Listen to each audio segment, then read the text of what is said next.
Hamas ultimately took over Gaza. They sidelined. Some people say it was a coup. Some people they say that it was because of the popular sentiment. But why PA could never make a comeback, sir? I don't want to say it to the open media, but there was a lot of unhappiness about how PNA was managing the Palestinian affairs. Let me just leave it there. Say, I think some parts can be shared with the people. Today, at least, you can share a little bit of it. No, no. I'll just leave it here for the time being. Okay, so Because, what sort of future do you sorry. see for that 87-year-old president of PA?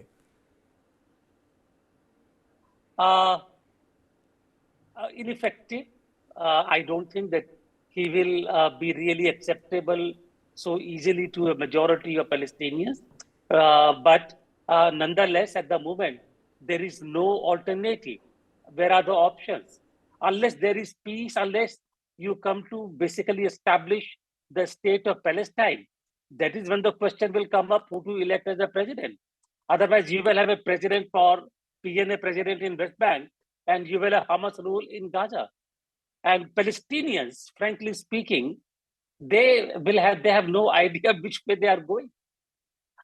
So I think the best way out really is the two-state solution, establish a state of Palestine, let there be elections in that state of Palestine, not in West Bank and Gaza separately. That will not work out. Brijesh, is it really possible to say that when we talk about an invasion, to disconnect the military and the political part? Is it possible in any country? Not at all. I mean, I understand, what the doctor was saying, that that you go ahead and, our first aim is just to, kill Hamas, finish Hamas off, and then we will come to the question of who will rule Gaza. But you cannot have this operation in bifurcation where you just go with the first thing and, then you try to decide on who will rule Gaza and how are you going to go about it. Is it going to be, several countries involved there till they elect a person there, and how exactly are they going to kill Hamas? So, there are a lot of questions which has to be answered. And I think, his approach is also of somebody who's angry also at the fact that his country has been invaded, so many people have been killed. There's an anger and there's an itch to, to revenge, to retaliate. But the fact of the matter, it's not going to be that easy, because if you start ruling Gaza, then the problem which you are trying to finish off will begin that very second when Israel will start ruling Gaza, or will try to manage the day-to-day affairs of Gaza. So you have to have a factor in as to, which all personalities, which all potential candidates will be in the position to rule Gaza. Until you do that, any attempt to do that will be counterproductive. But I think there is also one more thing. Let me take this question to Dr. Alexander Grinberg. Sir, do you think that the hostage issue is the real pressing issue? How to get these innocent people out from those tunnels where terrorists have put them? I don't think that it is an issue, or maybe they're trying to exhaust all the options of dealing with the Hamas through Qatar. But I think that it is impossible, because there's only one way to get the hostages out, is to stop ceasefire, and of course Hamas will require more and more, which is tantamount to the destruction of the state. A country cannot agree to that. Of course, amid war, and of course, it's not like, it's not a soldier prisoners, it's not like several terrorists take hostages of in a school or in a building inside the country. It was, these people were abducted from their homes after a horrible massacre. And a country that surrenders to the requirements of enemies just has no right to exist. This is how a normal country wants. I also would add to contest the words of the respected ambassador about unhappiness. It sounds like, oh, it's okay, they are, what do you want? They're barbaric because they're unhappy. I'm sure that in a huge country like India, there are very many places where the life is objectively worse than in Gaza. Still, people in India don't kill anyone, don't butcher Jews or anyone else. And okay, the problems of Gaza stem, first of all, from the fact that this population is primitive, barbaric, and dysfunctional. Exactly, the population of Pakistan is Kafir tot kagaya, Avam Islam kefat, all these slogans. So they exist because of a certain ideology, not because of the people of Pakistan are unhappy or they don't live differently from Indians, right? So this is the first problem. And if this population is dysfunctional, primitive, and cruel, so it will always experience difficulties and problems, as it is the case across the world. My father grew up in Kiev, in Ukraine, after the liberation of the Second World War. There was a starvation. Children died because they used to play with weapons and living ammunition left on the dead bodies of German and Soviet soldiers. Still, my father became a doctor and researcher of medical genetics. None of my family became a terrorist or a criminal, despite they were unhappy.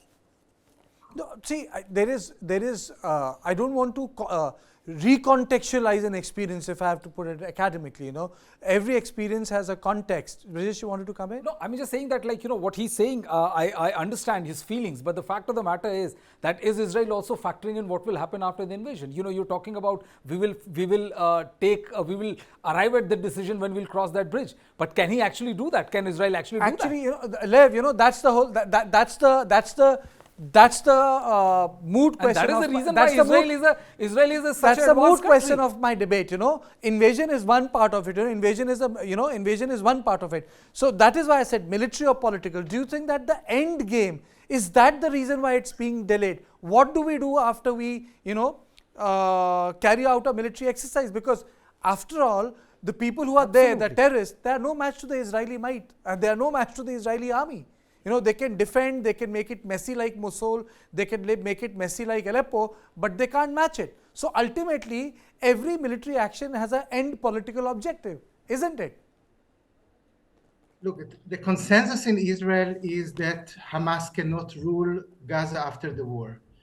And the Palestinian Authority is incapable of ruling Gaza. And according to, let's say, the history of Japan, of Germany, we know that sometimes solutions erupt only after a victory in the war. So I guess this is the perception of most Israelis. Second thing is no doubt that the political clout of the families of those hostages in Gaza is much higher today than it was a fortnight ago. Let's say 15, 16 days back, Israelis were ready to get into Gaza even if many of the hostages would be killed. Right now, when we see that the government is hesitant, we see the pressure from other countries on Israel and so on. We know the history of Netanyahu with the Hamas. Yes, in a way, many Israelis tell Netanyahu, you have cooked this soup of Hamas in Gaza. So in this situation, the political clout of the hostages is also higher. And we see that Israel is hesitant. Still, I have to agree with Dr. Greenberg.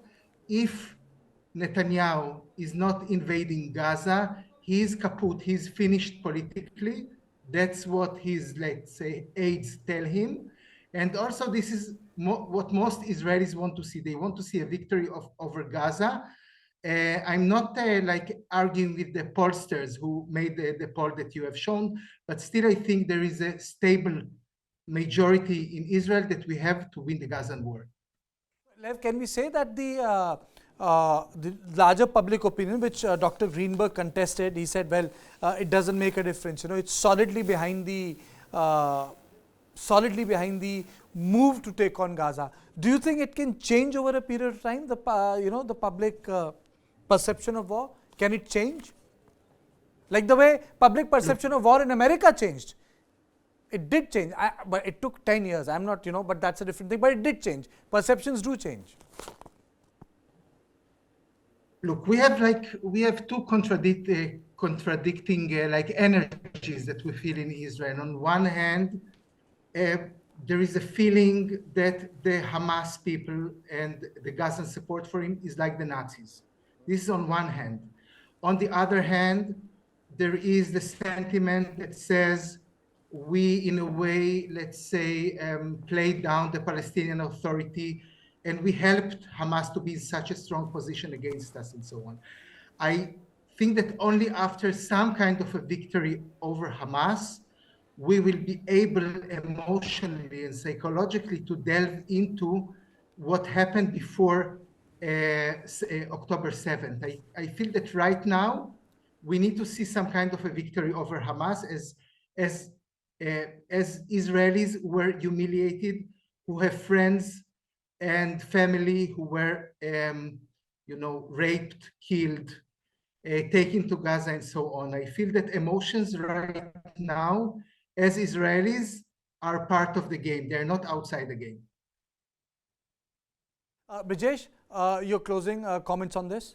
I completely agree with Liv that, that the fact is that yes, and I said that in my opening comment also that, that when the attack happened, there was outrage all over Israel and rest of the world. And if at that heat of the moment, that invasion would have taken place, it would have taken place. But, as the time, the delay started happening, then, there were various factors which started putting in, especially pressure for America, the effort to localize the war and, make sure that it doesn't spill out over the entire Middle East. And also the fact that now, the families would also want, since the delay has taken place, to make sure that, those hostages are brought back in and then an invasion can be launched. So, no more loss to life as far as Israelis and other, people from other countries, England and America is concerned. So I think that is also a dominant narrative. But there's nowhere, even if you go by the survey, the people are not saying that they're averse to invasion. All they're saying is now that there's a vast majority who had immediately agreed for immediate invasion is now saying, 50% of them now saying is that please wait for some more time, we get our hostages back and then we can launch the invasion. Okay, and the most important aspect is, I leave you with the visuals. Invasion will take place, there is no doubt. If you look at the visuals of Gaza, which I'm going to put it here, let's put those visuals of Gaza so that you understand that the sort of things the Gaza has undergone. The invasion will take place, and this strikes, or the strikes that have taken place, has been designed to hit at the terrorists, because what we see is a rubble, but the reality is that there are 500 kilometer long tunnels, 1,300 of them. So yes, Israel will go after the terrorists, but the question is what next? And the reason why the context of the debate is it just military, which is in context of preparation, or the American weight, or the American interest, or political, as public opinion changes and public opinion has a say on the government decision. It's a complex issue, but Israel is a democratic country. People matter, their opinion matter.